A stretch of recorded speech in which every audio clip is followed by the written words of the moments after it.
Propofol is a lipophilic anesthetic. That means it's fat-soluble and can cross the blood-brain barrier. As a result, it causes global CNS depression, and in the emergency department, it is often used for procedural sedation and the induction during rapid sequence intubation. Propofol causes global CNS depression through agonism of GABA-A receptors. It works by potentiating the effects of the neuroinhibitory GABA transmitter by slowing the closing time of the GABA receptor.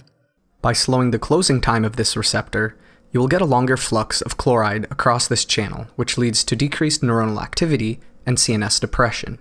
There is also the suggested mechanism of reduced glutamatergic activity through the blockade of the NMDA receptor, which could also lead to CNS depression.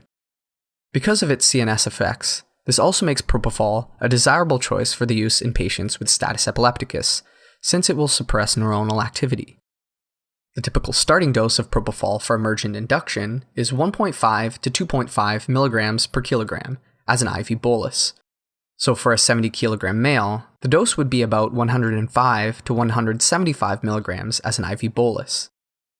Propofol may also be used for post-intubation sedation as well, with a starting dose of 5 micrograms per kilogram per minute.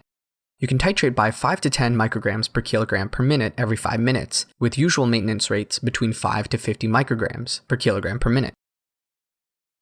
Pharmacologically, propofol is a desirable drug due to its quick onset of action and short duration of action.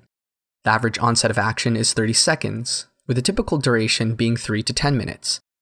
With prolonged use, such as post-intubation sedation in the ICU, the duration may last longer after propofol is discontinued.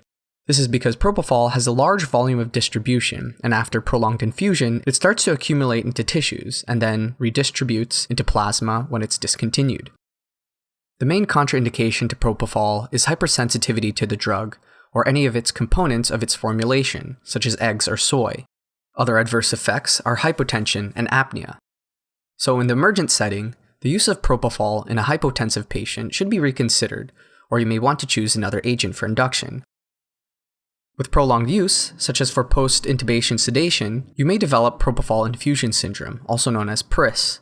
The mechanism for PRIS is not completely understood, but it's a rare condition that could lead to rhabdomyolysis, liver failure, kidney failure, elevated triglycerides, and cardiac failure.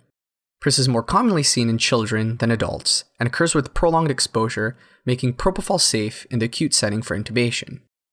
Some people may even experience a burning sensation at the injection site.